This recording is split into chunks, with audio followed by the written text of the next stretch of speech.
Starfleet Underground. Every week, we'll take a look at the latest Star Trek news and then check out a current or classic episode of Star Trek. This week, Jeri Ryan retweets us. We're kind of spoiler-free. Not really. Number 1 takes a number 2. And we're only days away from the official release of Star Trek Picard. And we have 2 people who have already seen it. We've got our show host, Nathan Adams, and special guest, Patrick Hall.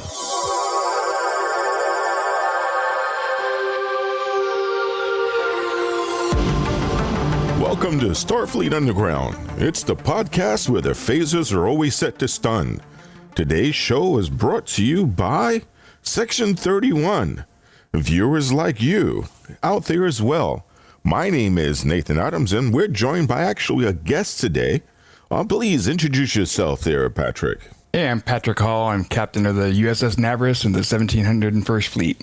And who are you? What do you do on there other than captain the ship? Well, we run different tables at different cons, and we raise money for various charities with like celebrity signed photos, or I make beanies in Star Trek inspired colors, and we raffle those off and raise money for charity and just represent Star Trek. That's outstanding. That's actually very commendable in these days. Very cool. And we have Heather. Say hi there, Heather. Hey, everyone. And we have Rocky. Yo. And of course, our illustrious engineer who, no matter how much we tell him to get rid of tribbles, always have him there, and that's Fred. Hello, everyone. Welcome to Starfleet Underground. Now, we have a correction to make. Last week, we talked about timelines and whatnot. When we're talking about the timelines, we're actually referring to the J.J. Abrams, because in Star Trek, you have the Kelvin and you have J.J.'s. Well, when Picard is talking about the show, if you guys had seen any of the trailers or whatnot, they're talking about Romulan exploding. Well, that has to deal with then it officially kind of brought the next gen into the J.J. verse. So sorry for any incorrection on that. Sorry. So which universe are we in? Nathan, one clarification. The J.J. Abrams and the Calvin are actually one and the same. Yeah. The distinction we're making is at the beginning of the 2009 movie, we start in the Prime universe. Romulus explodes and Spock goes through the wormhole. And then once he passes through the wormhole, then he's in the Calvin universe. So they went to a branch off the timeline to the Kelvin universe, but currently in Star Trek Picard, we're still in the Prime universe. No. No. We'll get into that. It deals with Romulus exploding. No. So Romulus exploded before or after? It exploded before Spock went through the wormhole into the alternate universe. Okay, so that makes sense. It's always confusing keeping this temporal stuff straight because, right? Like Janeway, I can't always figure it totally out. You know. Well, let's not talk about them much because we deal with Section 31, and I don't want to deal with the temporal police showing up to us as well. Yeah, we don't want to. You think Section 31's bad? They get the temporal police out here. Oh my! That's a whole other story. I just have to say, I woke up last night and I think one of them was standing there in the corner of my room just watching me. It was a little creepy. Was it I would say so. It the four-legged version? I think you can call somebody about that. There's a number you can call when there's an intruder in your house. Well, unfortunately, we don't have time for the temporal police today, right? Yeah. We get right to that, but unfortunately we're out of time. Seriously. Now, the news of the week. Has anybody heard anything that's been really cool? Well, first of all, news for Star Trek or news for us? Are we doing news for Star Trek, sci-fi, whatever? Okay. Because I was going to go into like a little tirade about how I had to pick up after number 1 in the 10 forward bar. Someone did he go number 2? Yes. And they didn't take him out. And it was so stinky. And I had to clean all that up. Okay. Just saying. Wow. Well, actually in Star Trek Picard, number 1 is referenced and it's not who you think. It's not the dog? It is the dog, yes. It is the dog. Okay. So number 1 took a number 2? Yeah. Yeah. Okay. All over the deck. Okay, Wow. number 1 took a number 2 and turbo lift number 3. Clean up and turbo lift number 3. That's why 3's been down all day. Okay. Yeah, you don't want to walk by there. It smells. How about you there, Fred? You got any news for us? Yes. With all the exciting Picard posts that have been showing up on social media, there were a couple interesting ones where maybe a little bit of editing would have been in order. There was one article talking about the Long Beach premiere party, and at the very end of it, it said, for those of you who weren't able to attend, Star Trek Discovery premieres on January 23rd. That Yeah, math no, doesn't that work was- right. So some Yeah. editor kind of let that slip through. And then there was another one I saw of it's a poster that's up in one of the subways or one of the underground stations in Not London. the sandwich place, but the actual subway. So, yeah. okay. And it was one of those large posters at the bottom there. It said, starting, January, I think in England it's the 23rd or 24th. But at the top, it referred to January 34th. So I don't know if this is like a super duper leap year where you have a few Yeah. extra days in January, but if you're waiting for January 34th, it might be a while. It's I was gonna a whole temporal police joke. Yes. That's a typo police joke right there. And how about you, Rocky? What's been going on with you? Any news? I've been having all kinds of blasts on Twitter because I've been watching that explode over the last so many hours.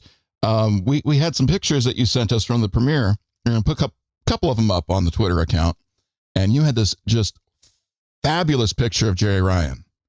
Just a beautiful picture of her. You got a cool upward angle looking down. She's looking great. Things are going on. It's the middle of the premiere, but she looked fabulous.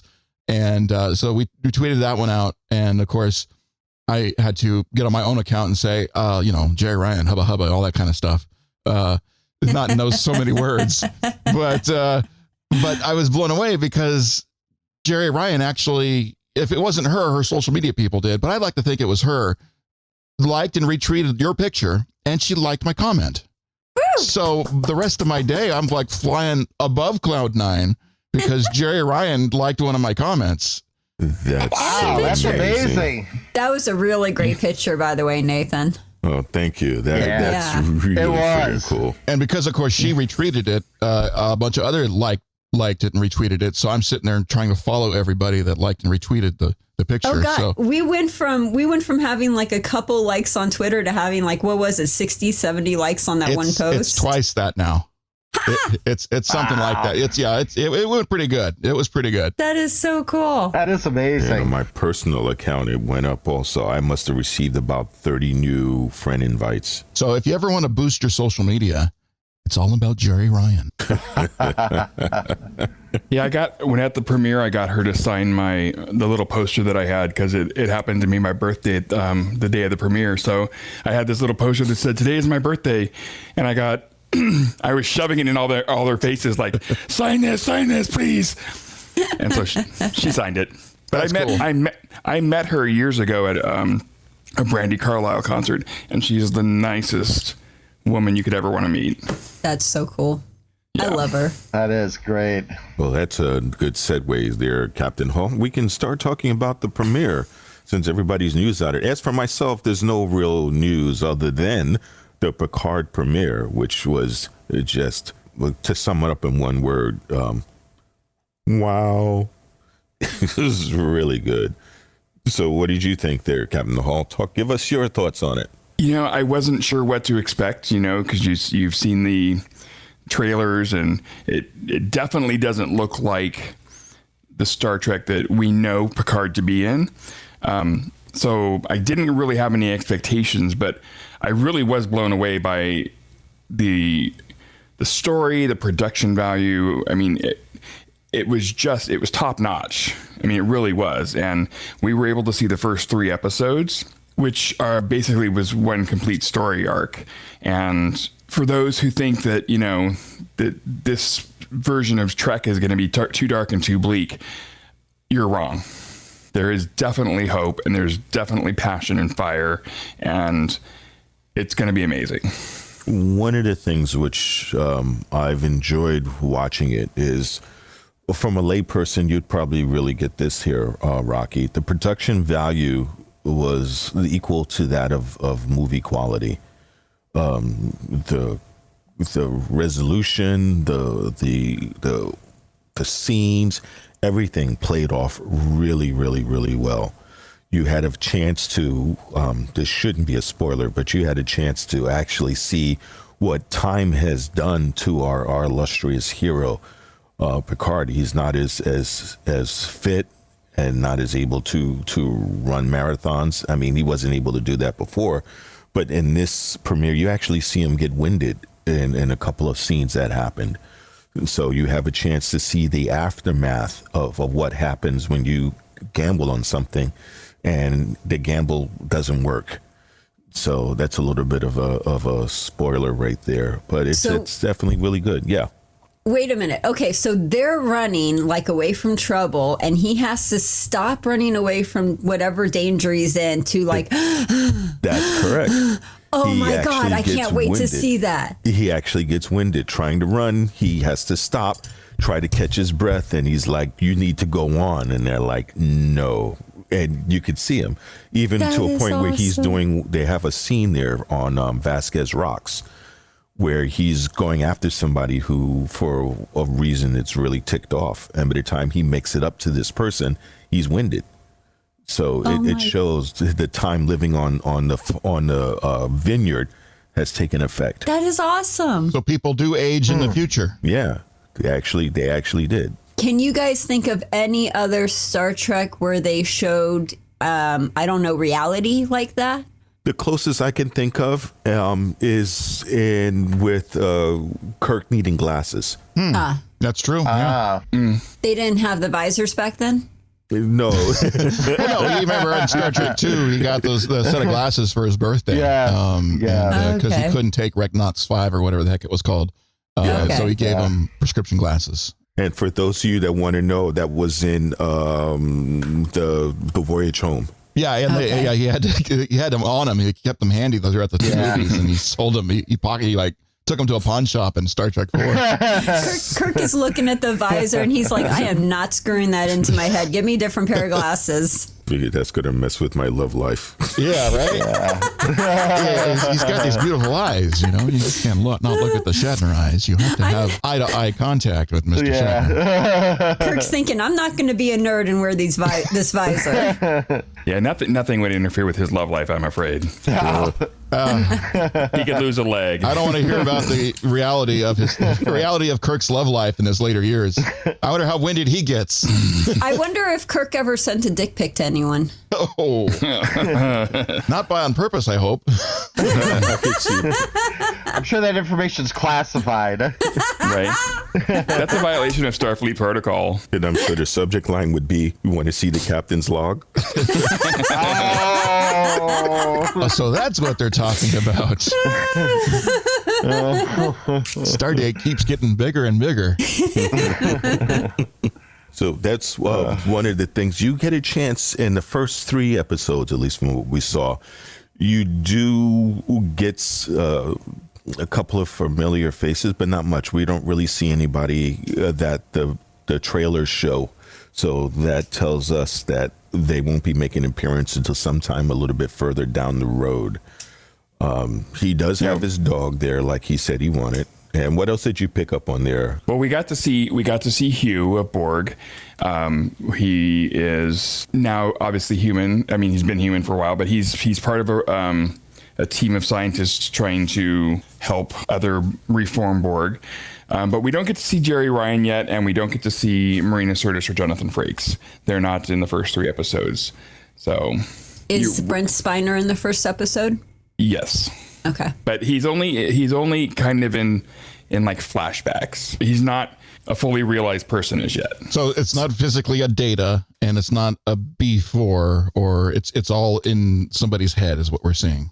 Well, Data's there in more ways than you can possibly know at this point. So I don't want to give it away, but that sounds more like Star Wars than. No. Well, he doesn't appear like a glowing android in the corner or something. Oh my No. God! Picard's sister comes and they magically have a child, and that's who the girl is.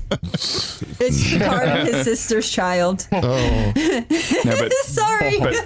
but parts of Data are in the first 3 episodes. now calm down, Heather. When he says parts of Data, he's not actually talking about those parts of Data. Aw. Dang. Yeah, he is fully functional, but not in these episodes. Oh, okay. So there's no dysfunction. Got it. In multiple techniques.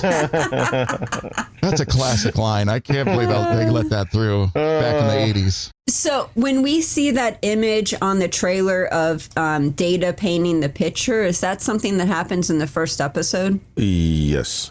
Okay. From the trailer, it appeared to be kind of like a flashback or dream. It's a dream. It's a dream. How much of the trailer that we saw is in the first 3 episodes? Quite a bit. Yeah, I'd say about 70%. Oh, okay. So that trailers were showing us the first 3 episodes. And there's also a tie-in.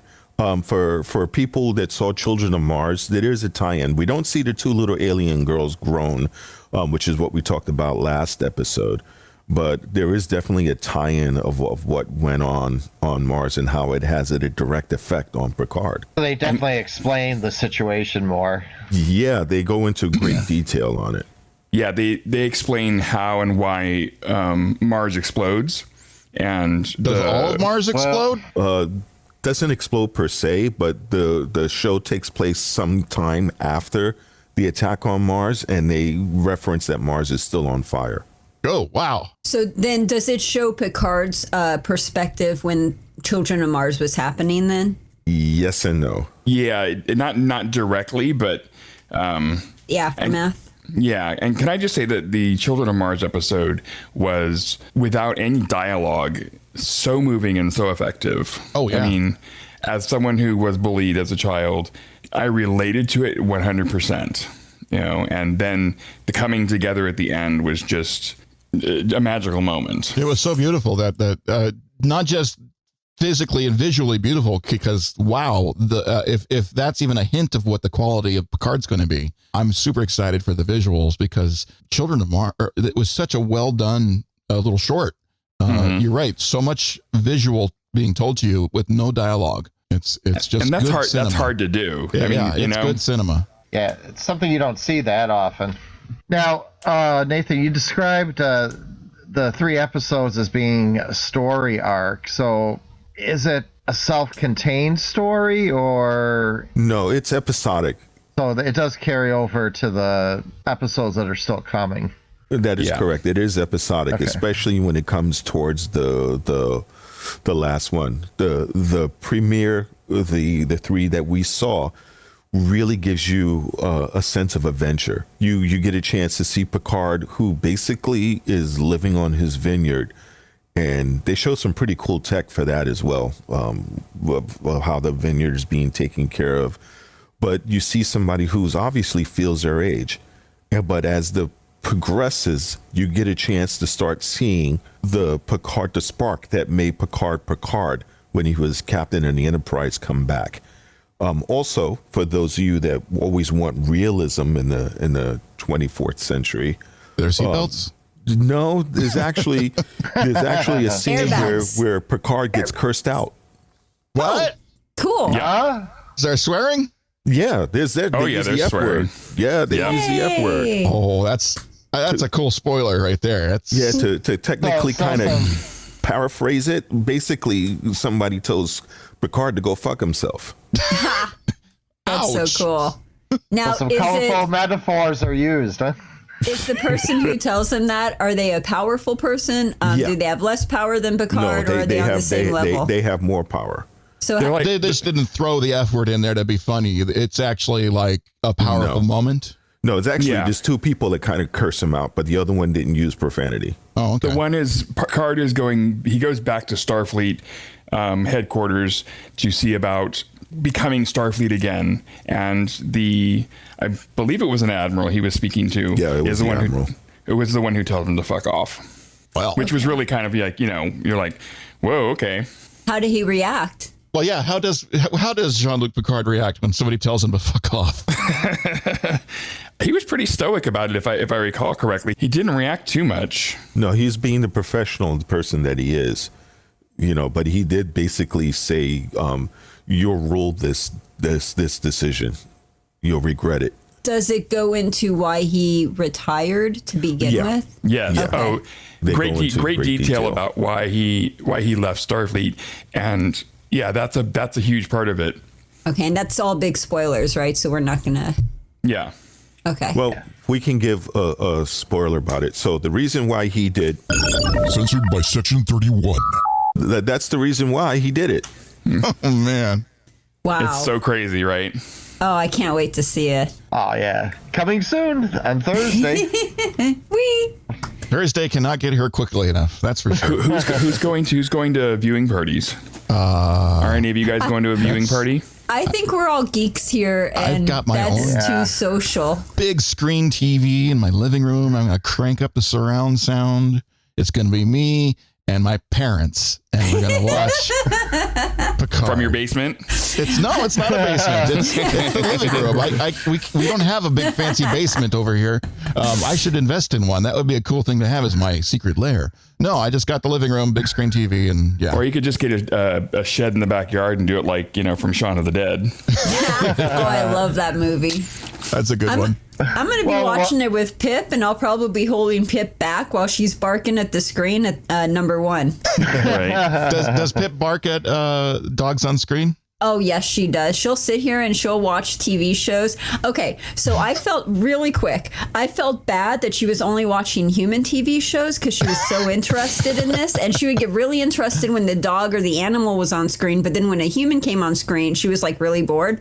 So I found a Disney cartoon called Puppy Pals on Disney Junior. And she is in love with that show. Wow. I will put that show up and I'll play it for her. And she'll just sit there and like be fixated on the screen, and she will bark at it and she'll talk at it, and she is just all into that. That's really cool. When we had a dog, every time somebody rang a doorbell, and we don't even have there's no functioning doorbell at our house anymore. That sucker's been broken for years.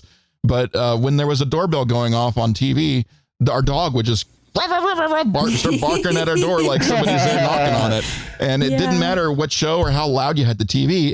Anytime there was a doorbell, just the dog would go crazy. Yeah, if the doorbell goes off at my house, the cats run. Now, Heather, what happens if you were to put a cat cartoon, like, say, Garfield on? She'll try to attack my screen. Yeah. And I'm like, no, Really? don't hurt the equipment. I need that. Well, then, Heather, we should never video conference because I have 3 cats. So, Might be a catastrophe, huh? Catastrophe, yes. That was bad, Fred. Shame on you. I play this again. Censored by Section 31. That joke was so bad. It was catastrophic. My. Oh, somebody's taking a drink. That was me. I was opening a Coke. Our stuff is so good. He's starting to drink already. Yeah, I'm going to have a viewing party with a couple friends on Friday. We have our Star Trek away team down here, so we're going to do, in Burbank, they're having a viewing party on Thursday night. Okay, Rocky, so we're the only ones that didn't go to a viewing party. Nathan and Patrick went to the ultimate viewing party. Fred's doing a view party, and me and you. It's not that big of a viewing party. It's only 3 people, so. Well, It's bigger than ours. that's right. If we synchronize our playbacks at the same time, we could kind of, have a joint viewing party, but separate. Somebody will probably do a live on Facebook before the feed gets shut down. Yeah, same on YouTube. Somebody will probably wind up doing it. But Section 31 is all over that stuff, so I'm sure that they'll find a way. I know that I'm going to be watching it again from the comfort of my quarters with the surround sound as well. The hovel that you live in? Well, you should know. You cause it a hovel. I told you not to store the antimatter nodule there, but no, you just had to do it. Luckily, I still have a view of the stars the force field's holding. Eventually, I'll get a ceiling. You know me. I never obey Starfleet protocol. That's for certain. Now, let's see if any other thing we can tell about the premiere for hungry people who want to know. We don't see, unfortunately, Riker or Troy, not in the first 3 episodes at the least. We don't get a chance to see Seven yet, which we saw her at the premiere, and she is a gorgeous woman. I will say that. Yeah. She's very, very pretty. I love the photos from the London premiere of her seeing the pictures stunning. in the subway, and the picture in front of her and the logo. And but even the pictures when she's just up on the escalator looking at the advertising, it's like Seven's looking good. Did you see the picture of her, Jonathan Delarco, and Patrick Stewart, and it says the caption was 3 Borg walk into a premiere? I saw something like that. Yeah, I think I saw the same picture. Yeah. That's good stuff. Let's talk about the awesomeness with him and Ian sharing a kiss as friends. I think that was really shows the bond of their friendship, and it was a really nice picture, and it shows that they're both secure. Well, he's secure in himself to be able to kiss a man on the lips without worrying about who cares what anybody thinks or says or even implies. And you see pictures of them together on social media, and they're just awesome friends. You can see that, the love they have for one another. Did you see the picture from the Picard premiere with Jonathan Delarco and Wilson Cruz? No, I didn't see that one. No. Yeah, they were embraced and they were about to kiss. Oh, that's pretty cool. Nice. Cool. Huh. That's pretty cool. You're going to have to tag me in it or send it through Subspace so I can check it out. Will do. Because it's definitely, for those of you that are listening to the podcast that are trying to be on the fence, well, then if you're on the fence about Picard, you really wouldn't be listening to us. But it's really good. And I've even talked to people who said they do not like Discovery. They can't stand Discovery. Loved Picard.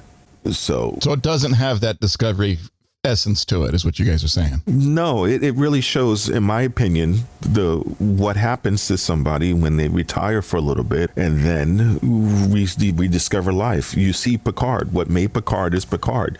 You see his mind is just as active, putting pieces together, being willing to make amends for things, and holding true to his conviction. The best way I can put it is in Insurrection. The type of Picard you saw in Insurrection, you have a chance to see here when it comes to the decisions that he makes opposed to Starfleet. And he makes those decisions based on his belief in what Starfleet should be. And that's the core values that he holds is what propels him forward in Star Trek Picard. In that case, you're implying that Starfleet is now something that it used to not be. Correct. Okay, this is going to be somewhat of a spoiler. It's not going to ruin the premiere by any chance, but it won't ruin the show for you. But at least to give you a background, and hopefully Section 31 doesn't drop in. Censored by Section 31. And so that's the reason why he did all of that. Come on! Come on! Oh, you gotta be kidding me! God! Wow! I know. Oh my God! I know it's hard to believe, but that's what he did. So it's going to have to wait for the show to get the full impact of that. So that's going to be pretty cool. Just so you aren't keeping us in too much suspense, will we find out on Thursday, or do we have to wait for episodes 2 or 3? No, Thursday you'll definitely find out. Thursday they laid a foundation on why and everything else. So it's pretty cool. How much information do we get on episode 1, or do they drag it out for all 3 episodes? Because you basically saw 30% of the whole season. Like, you're already 30% in this season. There's only 10 episodes. Now I'm depressed. I'm trying to recall specifically whether or not you get all of the information about why he left Starfleet and why he's trying to return in the first episode. I can't remember if it was... The 3 episodes are probably blending together because you guys saw them all at once. It's basically one continuous story for me. So it's kind of hard to tell where in that story that happened. Now, at the premiere party, how did they show the episodes? Did they show them back to back, or did they take a break between? No, back to back. The only thing you had is almost like you would for a commercial on TV. When one episode ended, the other one, there was a brief blank moment. That's sort of a brief black screen, and the other one kicked right in. Oh, okay, so you had full credits for each episode. Actually, no, they removed the end credit. They put all the credits in the beginning and the end. But when that episode ended, there was a brief black moment, and then the next one started. So they just chopped it for like 5 seconds and then gave you the next one right away. Yeah. Well, that's cool. Right. Okay. So it wasn't like they gave you a short intermission to go grab some more popcorn or something. Well, No. that's what I wanted to ask. Like, did they provide did they provide refreshments? Did you get like popcorn and drinks? Did they give you anything? Like, what was there? Popcorn and soda. That was it free. Complimentary, or did you have to buy it? No, it was free. complimentary. Yeah. Yeah. Cool. You had your choice of regular. So you had your choice of Sprite, Coke, Diet Coke, and you had popcorn. And at the end, they gave us a gift of a little sling bag that contained 3 badges in it. One was the one that they gave away as exclusive in San Diego Comic-Con, was the crest, the little pin crest for Picard, which was gone within the first day that Comic-Con was open. I couldn't get one. Then they also gave you the visitor's badge that you see, the sideways emblem, the sideways chevron, and they gave a little Starfleet badge for Picard as well. If you've seen the memes on Facebook, you'll know that the Nana Visitor badge is out and about. Cool. That is so cool. Hey, Nathan, could you take a picture of them so we could post it up on social media? Oh, of course I can. Sweet. Thank you. Cool. The one thing about the premiere, though, we saw it at the Cinerama Dome, so it's this huge curved screen, and oh wow, I was off to the very right hand side in the 3rd row. So there were times when Picard, the way the screen was and where he was on the screen, his head, he looked like Alien. It was that his head because the screen was warped just a little bit and you're catching. Yeah. It was a curved screen. That's kind of funny. Yeah. So when you watch the episodes, you're going to see it from a different perspective. There you go. Yeah. I'm thinking, where's Sigourney Weaver? Where's she at? Come on. You must have been on the same other side where I was, because I was on the left about maybe 3 rows in, so everybody was gigantic. So you guys looking got at the screen. Up close and personal seats. Yep. Yeah. Wow. Well, we didn't get to choose our seats. They gave They were us tickets assigned, that were assigned. Yeah. So I'm still incredibly jealous. It's very cool that you guys got to go check that out. That's very that jealous. is amazing. Did Nathan ever tell you that we got to go to the Discovery premiere as well? What? I kind of heard that everyone who was invited to the Discovery premiere got invited to the Picard premiere. Yes. So yeah, super jealous over here, but I'm in Northern California. No one's going to invite me to come down to watch. Well, we had movie. a friend of ours from Florida who was at the premiere. Yeah, but that's Florida. I mean, Yeah, I don't know how you guys are cool. So I dig that. the way we got it was one of our friends, Holly. She used to work for CBS and doing media, and when Discovery was coming out, she asked us all to send in our email addresses, and she got us on the list, and then they used the list for Picard. And the reason why they asked that, because at the premiere they wanted people who were literally fanatics about Star Trek. Yeah, So I can tell that from those constantly- pictures. Yeah, you guys are all fans, just as hardcore as we are. Probably more hardcore than I am, and I'm pretty hardcore. But I'm not I don't wear Vulcan ears to things, so I'm not that hardcore. But I love Star Trek so much, I can be jealous for sure, because you guys got to go. So Nathan, Picard, I expect you guys to get premiere tickets to the Section 31 premiere when it comes. Hopefully. We'll see what happens, provided they haven't attacked or not mad for all the spoilers we gave during this episode. we'll definitely be able to see that, because every once in a while I see He's going to be in your room tonight watching you. Right. Oh, jeez. Temporal police showing up. Yeah. That was interesting. You guys talking about all the news that happened during the week. It's very easy to lose all this other stuff that did happen because of the premieres. There was these articles going around saying that there are actually 2 other live action Star Trek shows in the works, in addition to Section 31. Yep. And it's confusing trying to follow this news, because people are blogging it, and like how much of it is actual truth and how much of it is hearsay. But there's actually 2 more, so we can dream and wonder, because if we're already going to get the awesome Section 31 show, everyone's asking for Pike. Yeah, Pike and Spock. Yeah. So they kind of have to do Pike, right? Yeah. What's the third one going to be?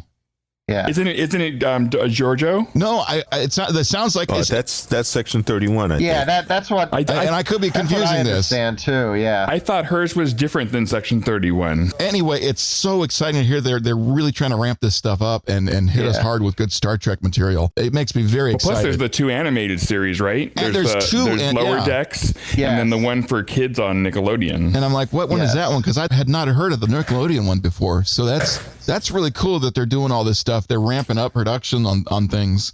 Excited as a Star Trek fan, especially when we had all these years where we didn't really get TV shows. We were bone dry. It's kind of like the 90s in a way where you had Star Trek series on more or less all the time. Yeah, that was like normal life for me, when you could just flip on the TV and you get like a rerun of something, and you got couple new things, and it was just awesome. Yeah. And speaking of Star Trek, I mean, in the news, Thursday was the 25th anniversary of Voyager. And that was a big one. A lot of people on Twitter showing their love for Voyager, for sure. I watched Caretakers parts 1 and 2 on Thursday night, and it made me fall in love with Janeway all over again. Yeah.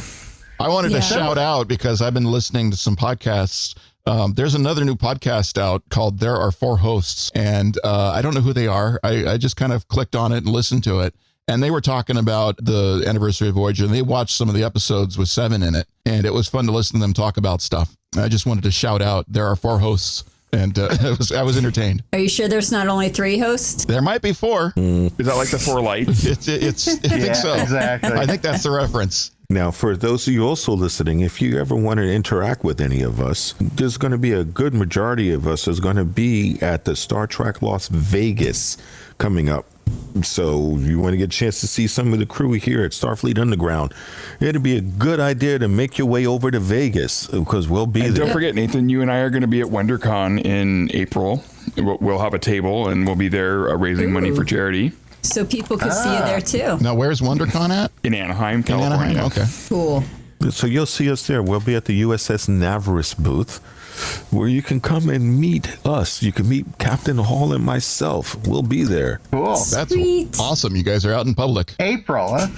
So that might be right around the time the final episode of the season is airing. Oh, goodness. Is that right? I have not mapped this out on the calendar yet. Yeah, that sounds about right. Ooh, we do have it mapped out on the calendar. Oh, we do? Oh, Yes, I have to just look at the second. calendar. Gosh darn it. I'm looking at it right now. Okay, we have a calendar, and it's working. So our last episode is on March 26th for Picard. Okay. Not for this podcast, for Picard. Cool. I think we're at April 10th, I think, is when WonderCon is. Wow. Okay, so it'll be right after. Yeah. So that'd be cool. People who want to come down and meet and greet, and we'll see about getting some Starfleet Underground merch by then as well. Or at least get a selfie, We'll definitely be there.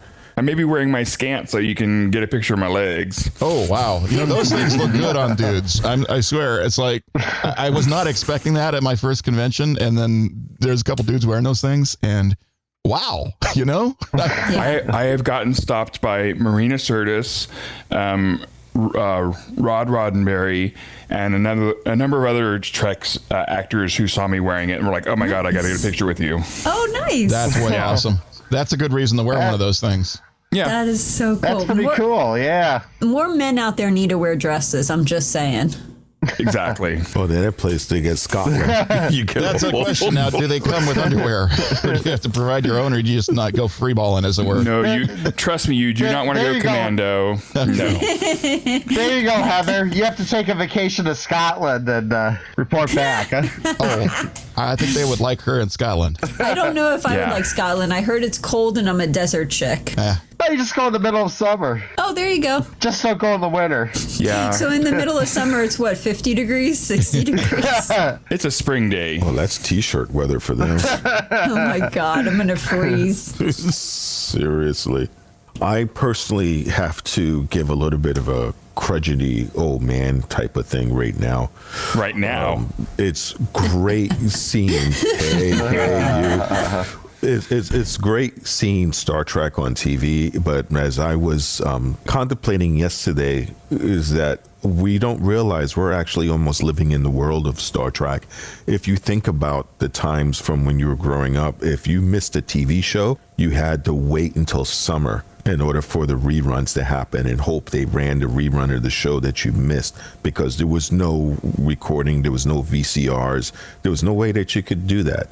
And being able to be out in the street, if you left your house, you were gone. Nobody was going to get a hold of you. Nobody was going to look for you. You were out there. They just had to trust you. You was going to come home within a reasonable time. There was no way to get a hold. And my grandmother used to say this when call waiting first happened. And I used to say, Nana, how come you don't get call waiting? And she goes, I got call waiting. And I said, what are you talking about? When I call you and the phone's busy. Well, if you call and I'm on the phone, you wait. And now look what we have. We have GPS, which was something of a sci-fi nature. We have be able to video talk and video conference. We have friggin' iPads. Yeah. We have instantaneous communication. We have the ability to pull movies on demand. When I was a teenager, to think of that, it was like, what, you had a warehouse full of like video, and when somebody wants something, you got to run to their connection and hit button. It just befuddled the mind how something like that can happen. And just installing Windows. Back then, when computers first came out, to install Office on a computer, that was an hour job because you had 97 diskettes. Right? That's right. I remember flipping floppies. Yeah. 97 diskettes. Those were the days. You had to and God forbid if you like made halfway through and you get you a heard bad one. Oh man. It's like, oh no, then you had to put all the discs in backwards to uninstall. The good old days. Maybe that's one mystery Picard will answer. What version of Windows is Starfleet running in the 24th century? They're running on Linux. They got to be open source Starship operating system, right? They're on DOS 2425. We already know they run on Android. Yeah. Wow, that was good. That was good. Well, speaking of how we have the tech that's representative of Star Trek, there's a new scanner bed that came out. I just saw the article the other day. It's from a company called Nanix. It's a high-tech X-ray bed that uses pulsating electron beams versus continuous X-rays, and it's the most Star Trek-y thing you've ever seen in your entire life. It is so cool looking, and it's portable, and it's cost effective, and it's since it runs on with the electron beams, there's no it doesn't have the heat that's generated by the X-rays, so it's way more cost effective, but it's just so freaking cool looking. Medical technology has been mind-blowing over the last couple decades, and it's still, in its infancy when you think about it. They're just going to keep iterating that stuff. And Star Trek works its way into reality. It's amazing. Don't forget about 3D printing. I mean, that's... That's one step. Replicators. Yep. Yeah. And did you see the robots they made, that the nanobots that can put in,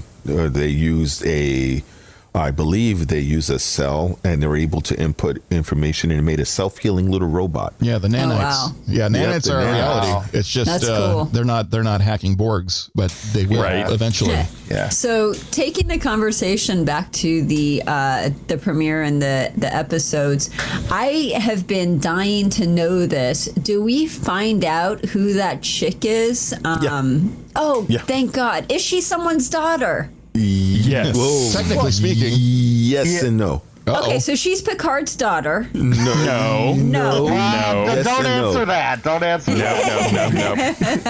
But she's someone's daughter. She is she's Yes and no. That's interesting is you say yes and no, and technically to be a daughter, you've got to be someone's daughter. I mean... But, So it almost sounds like she might be a clone of some Was she sort. created like something? Is she or- like an adopted daughter? Well, see, this goes into the realm of really, really big spoiler if we go Okay, serious. let's not go there then. Okay. What the hell? I'll tell you. What she is Censored by Section 31. and you find out all about that by the third episode. Cool. No In the way. third Okay. episode. I can't believe that. can't That's wait. so cool. Oh wow. So going back to the premiere, what about the interaction with the actors? How was that? Being able to just meet them and talk with them. And Wilson Cruz was there, and he's a friend of mine, so that was kind of cool. But the other ones were just as lovely as you'd want them to be. Yeah, how much fan interaction do you actually get with the actors when you're piled? I imagine you guys are all piled together behind this barrier, and they're just crossing by and getting pictures taken. They were pretty personable. They stopped and they talked. I mean, and they signed things and they took selfies, and they're just as excited about the premiere and seeing the fans there as well. That's cool. Yeah, especially the newer members to the Star Trek universe, like Michelle Hurd and Evan Evagoria and Issa Briones. I mean, they're all brand new to the franchise, but they were just as excited to see us as we were to see them. That's cool. That is neat. That's fun because you watch these actors and they're very good actors. I mean, we've seen them in stuff. Michelle Hurd, Law and Order. Yeah, oh yeah. So you see them to get this fan love. I imagine they don't get the same kind of fan reaction as they do for Star Trek fans. No. There's so much love the Star Trek fans have. Yeah, you're not going to see a Law and Order premiere with, a bunch of screaming fans in costume. It's just not going to happen. I mean, I'm sure there's some lawyers out there that watch the show and they're probably like, oh, that's not real. Yeah. But yeah, you meet, it's one thing to run into somebody while they're having a coffee or whatever and say, oh, I seen you on that show. I love that show. Thank you. But you get a Star Trek fan. I can only imagine how crazy it gets because, I mean, there's got to be tears. There's got to be, dropping to the floor saying, you are not worthy and then all that stuff. Yeah, we love Star Trek actors. It's just because of what it represents. Star Trek is a hope for a better future. And I think all of us fans come from someplace where we weren't necessarily accepted for who we were. And, Star Trek gives us that vision that, one day, maybe not in our lifetime, but one day that we will all be equal and we will all be together. So I think that's part of where the passion comes from. And to add to that too, it's not just that, it's the people who go to the conventions. You get that feeling of being a part of something bigger, of being a part of this like huge family that everyone is just so nice and wonderful to each other. And you get to see them, once or twice or however many times you go to the conventions per year. And it's, I agree with that. Like, I think most of those people are people who have experienced that, and that's why it means so much. That's what, when Nathan and I go to Star Trek Las Vegas, I mean, now we've been going for so long. We don't go to necessarily see the actors or, or go to the panels. We go for the friends that we've made. Yeah. And the family that we've made there. Right, Nathan? Yes, it's kind of gives you an insight where you see the celebrities when they have like the Oscars or the Emmys and why they all get together. Because if you think about it, with everybody's schedule, that's the one time that all the celebrities can get together and talk to one another as friends. And for us, it's the conventions. It's the one time that we can get with people that we talk to all over the world or in one central location for the convention. And we have a chance to talk. And it's like a one big family reunion once a year. So especially for the one out in Vegas. Yeah. So it's pretty cool because that's the one everyone seems to come to. It is, yeah. Well, it's Las Vegas. That's the thing about living here in Las Vegas. Everyone always comes to see you. Yeah, you don't have to go visit anyone. They always come to you, right? Visit anyone. They always, oh, no, it's okay. We'll come to see you. It'll be cool. And then it's like, wait, where are you guys? Oh, they're on the strip. Okay, got it. Well, it's like that old Native American saying. It sounds a little morbid, but it's true. They said, if you sit on the side of a riverbed, sooner or later, you see the bodies of your enemies float by. So Vegas is kind of like that, I guess.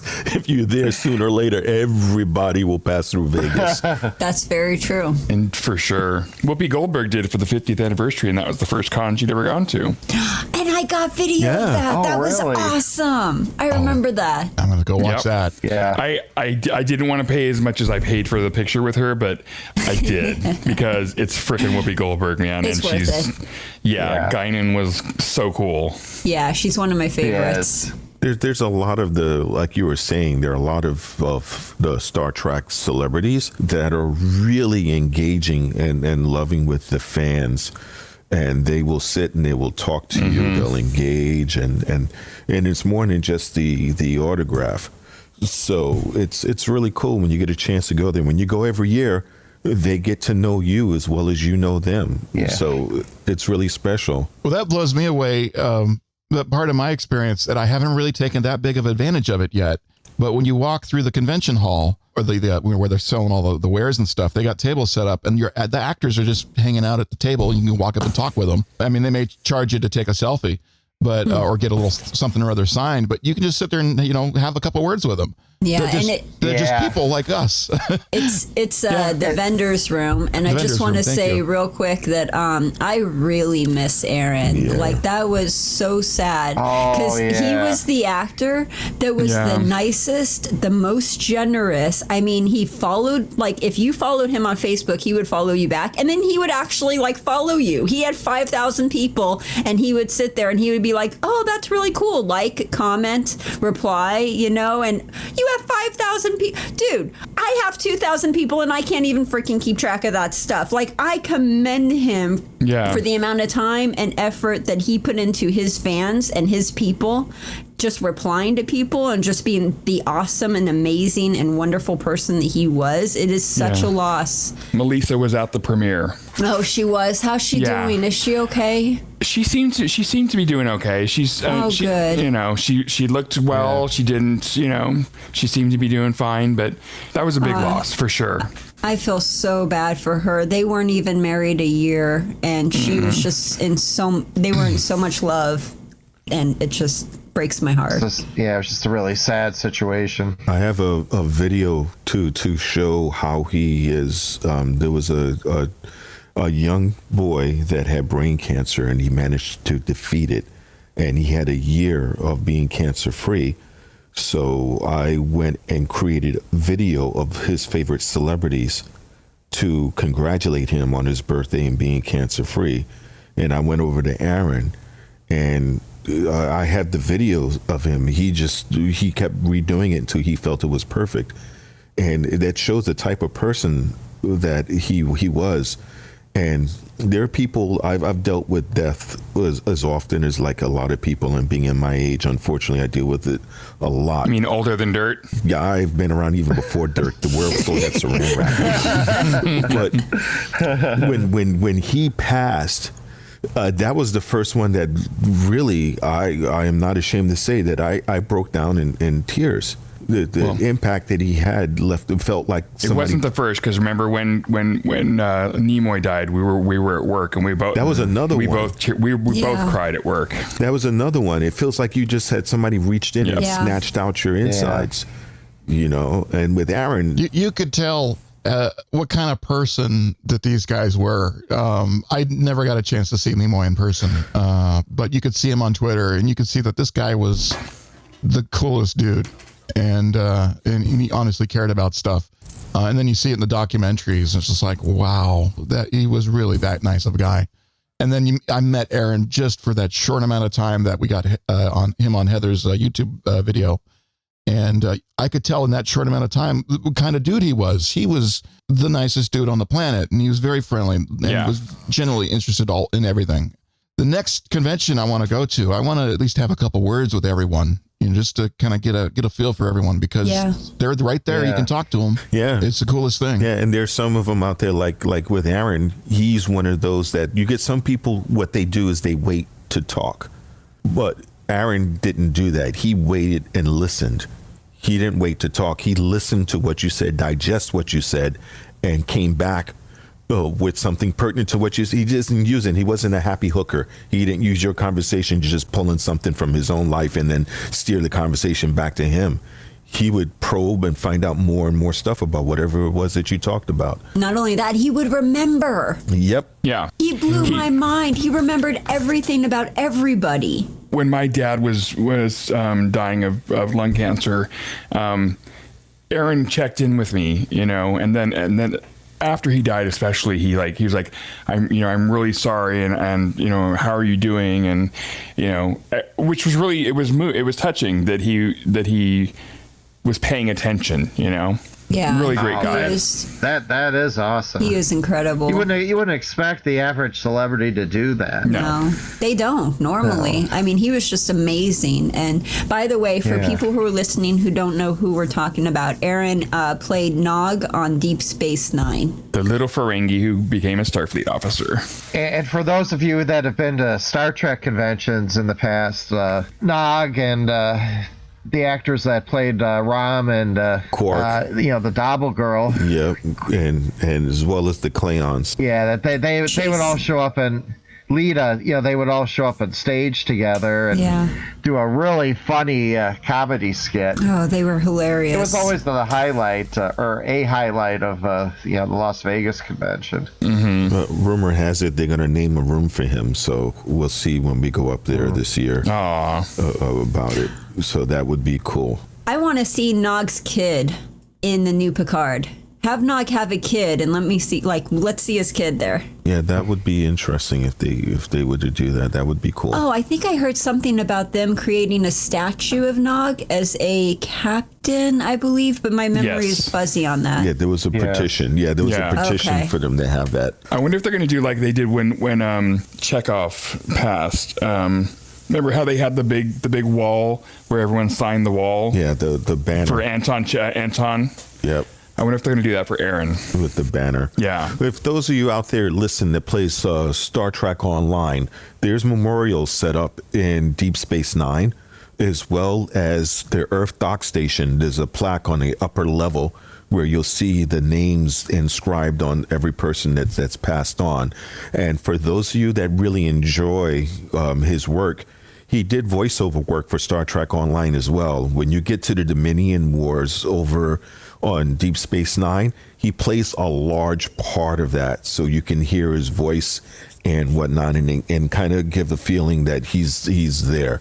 So that's a little bit of something. And as well, if you're a Leonard Nimoy fan, in the beginning of the game, when you fly through sectors, Leonard Nimoy's voice comes through and it explains each section and the history as you fly through it. Wow. So that's a little bit of cool stuff. Isn't the USS Navras docked at the Delaney station? Yes, actually, the people on Star Trek Online was nice enough to put our flagship. So if you want to see the USS Navras flagship, it's in geosynchronous orbit on the left side or port, if you want to be naval term, of the starbase. You'll be able to see it. It's in orbit right there, and it's the exact class as our ship. They did it in order to honor us, which I thought was pretty cool. Nice. That's awesome. Yeah, we didn't even have to pay for it. So, hey. Even better. I tell you, those video game guys, they're on it. They're hip. All over it, yes. Quite a few of them go to the convention. So, Nathan and I know several of them. I think that's probably how that happened. Cool. Is because we knew them. It's just cool. Yeah, especially I like to go up to them and yell at them, tell them to stop making new ships. You're going to break me. Right. Nathan can't stop buying new ships. Because it's like, oh my God, it's sparkly. I'm not going to must have sparkles now. Oh, yeah, man. You could really destroy a credit card paying those things. Yeah, those microtransactions. So I found the best way not to buy a new ship is not to log on. Right. That's funny. Now, after you watched the 3 episodes, what happened at the premiere? Did people just kind of hang around and discuss the episodes? I mean, did the actors stick around or? Not really. They kept us fans in the auditorium while everyone else left. That way they could get everything ready for us to get our little baggy thingies. But they had everyone else leave. Oh, but some actors hung around, like Sirach hung around and a couple of people. And then you had some people went over to what's Scum and Villainy, which was a couple blocks away, which is a little bar which they change the motif depending upon what's going on there, which is kind of cool. So, and Sirach, for those of you who don't know who he is, he played Benjamin Sisko's son in Deep Space Nine, and he actually hung out with us for a little bit. That's really cool. Cool. Is there anything else that you want to talk about the 3 episodes that you saw? No spoilers that you haven't been able to talk about yet? I'm trying to remember in the trailers, did we see the Borg cube? Yeah. Yeah, you do. Okay. In the trailers, you do see the Borg cube. Yeah, so there's some deviousness going on with the Borg cube, people. You just want to pay attention to what's happening with the Borg and them Romulans again. They up to some dirty tricks, people. So basically, our enemies for Picard are the Borg and the Romulans. Actually, you can't say the Borg because we don't see them per se. Oh, okay. So, but it is something But else. there's something going on with that cube. Yeah. Well, there's definitely- a bunch of former Borg on the cube. They're sort of trying to rehab them if they can. And those are the bad guys? No, we don't know who's the bad guys per se. Well, yeah, you do by the third episode, but I'm not going there because I'm sure Section 31 is going to visit me today as it is. How about the Enterprise E? Is that mentioned at all in terms Nope. of... No. No. Well, that's one thing I'm curious about is what ship are we going to get on board with? Oh, there you do see a ship by the third episode. Okay. There is a So- ship. I'm going to. You don't have to tell me. I won't. You don't have to So spoil it for me. by the third I'll chill. episode, Picard has a ship, and you know the name of the ship? Yes. Oh, okay. Cool. Yeah. But it's not his ship, and he is not the captain, and Oh, it's not really? the Enterprise. Yeah. He's not the captain. Okay. Wow. Yeah. Well, I mean, is he still retired? Yeah, again, that's going to be Technically. Okay. more, yeah. Yeah. So Okay. Don't tell me anything. La la la la. I'm not listening. I think you'll really enjoy it, though. I mean, it's really well done. Really well done. I will say this. This should give everyone a little bit of a thrill. There's an EMH on the new ship. Emergency medical hologram. Yes, but he's Scottish. He's Irish. He's got an Irish brogue and everything else. Pretty friggin' cool. Does he have a name, and can you tell us the name? Yeah, but I don't remember the name because old brain. Okay. But he does have a Very name, so it's old not brain. like the Does doctor on Patrick Voyager. remember the name? No, I do not remember the name. I'm suffering from very old brain, too. So it's not Robert Picardo coming back as There's the doctor. There's rumors that he's going to be coming back, but he didn't make an appearance the first 3 episodes. Okay. And the EMH on this one, it's again a fully realized person with personality and everything else. It's not a cut and dry type of thing. So it's definitely enjoyable. There's nice sprinkled humor throughout the episodes, and there's a lot of action. I'm talking like martial arts action, which is really friggin' cool. Right. Issa Briones is kicking some ass. It's really, really cool. So there's a lot in there to satisfy everybody. There's intrigue. There's well thought out. It's really they did a really good job in my opinion. And I'll tell you this, it's a sort of a spoiler, but it's not. There's the death of a major character. Already? Oh goodness! So there is somebody we're going to lose. In the first 3 episodes? Yep. Is this a character that was on the Next Generation? No, I can't tell you that. We're not going to tell you that. Oh, You got to wait and see. thank you for not spoiling Wow. that. Can't tell you Wow. that. Not But going to yeah, tell you that. it is definitely a shock because you're not expecting Oh, a major jeez. character to die. Oh. You know. Basically, in the trailer, when 7 and 9 was holding that person and she looked like totally distraught because Nope, she lost that's not it. Nope. Oh, okay. Nope. Okay. Nope, that's not it. But it's Not it at definitely all. you will sit there scream and you will mouth the words and maybe even say it out loud. What the fuck? Yep.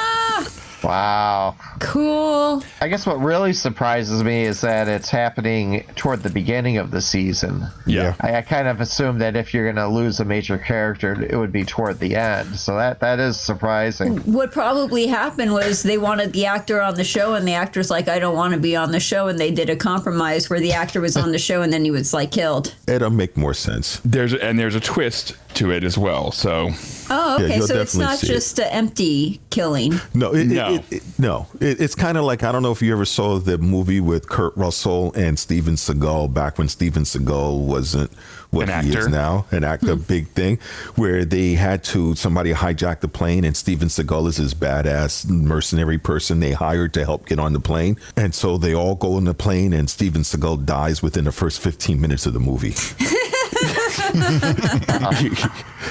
So it's kind of something similar. So Picard is going to pair up with someone and that person's going to die. Not necessarily pair up with that one person because he pairs up with other people. Oh, so it's a part of the group. So I'm not going to go there because then you have a quick analytic mind and you'd figure it out, and you don't want that to happen. Okay. Yeah, don't give her anything. It's someone that's part Just of keep her guessing. Although the someone very that's part of Picard's collective. Let's put it that way. Yeah. Okay. Now I know why Section 31 stands in the corner and watches you. That's probably That's right. They got their eye on you, Heather. They know. She's got a quick Do I mind. take her out now or later? She's a little too inquisitive. the very I asked very too many last questions. She asks too many questions. the very last scene of the show though got a huge response from the audience. Yeah, it Applause or boo? Applause. Just Yeah. yeah. People, I believe people like it was a goosebumps kind of moment. Ooh. Oh, Wow. Very cool. Can't wait to see this. And that's in the 3rd episode. So we're going to see the first week. Yeah. So we're going to have to wait 3 weeks to see that. Okay. So thanks everybody for listening to our mostly spoiler-free review of Picard and all that other fun things. Remember, you can find us on Facebook, Instagram, and the Twitters, as well as SoundCloud. So listen to us. This was here at Starfleet Underground, and just don't have a good week? Make it so. Starfleet Underground, beaming into a podcast feed near you. Log on to our website at starfleetunderground.com and send your comments and questions to thecollective@starfleetunderground.com. Follow us on Twitter at StarfleetUnderG and on Facebook and Instagram, we're Starfleet Underground.